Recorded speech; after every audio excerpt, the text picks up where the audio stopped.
சமையல் பண்றீங்க. சந்தோஷம். ஆமா, இந்த வீட்டை எப்ப கட்டுனீங்க? இப்பதான் சமீப காலத்துல. இது உங்களுக்கு சீர் கொடுத்ததா? ஆமா.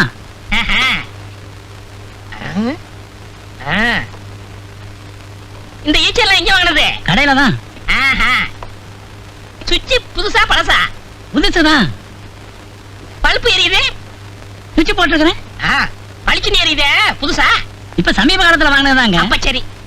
என்னதான் இருந்தாலும் அண்ணன் இவ்வளவு ஜாமங்களை விட்டுட்டு ஜெயிலுக்கு போக கூடாது. எனக்கே வெக்கமா இருக்கு.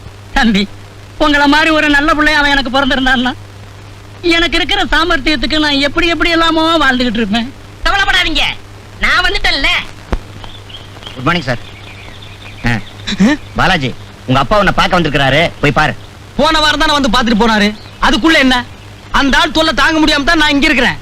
ஏன் அவர் உள்ள விடுறீங்க? வந்துட்டாரு, போய் பாத்துறேன்ப்பா.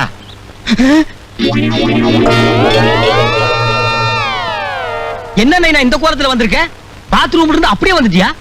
என்ன உன்ன மகனா பெற்றதுக்கு வேற எப்படா வர முடியும்? நீ ஜெயிலுக்கு வந்தீங்கன்னா ஓ வரைக்கும் தண்டனை அனுபவிச்சுட்டு வெளியில வர வேண்டியதாண்டா. உனக்கு முன்னாடி ரிலீஸ் ஆகிறவனுக்கு நீ எதுக்கு நான் நம்ம வீட்டு அட்ரஸ் கொடுத்த? யாரு அந்த அடுப்பு வாயினா? ஆமாடா, உனக்கு தெரிஞ்சவன்னு சொல்லிட்டு நம்ம வீட்டுல 4 நாள் டேரா போட்டான். அடே, நம்ம வீட்டுல இருந்த அண்டா குண்டா அடுப்பு சட்டி கோவலை கரண்டி ஒரு டப்பா கூட விடாம எடுத்துட்டு போயிட்டான்டா. என்ன துண்டா பாக்குறியா?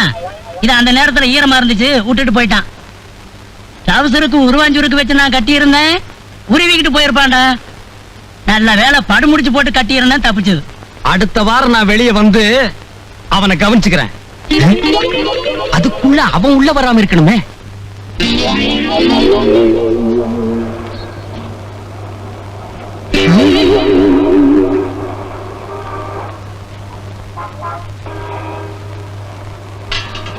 ஏங்க, இது என்ன வேலை? நீங்களே பார்த்து ஒரு வேலை போட்டு கொடுங்க.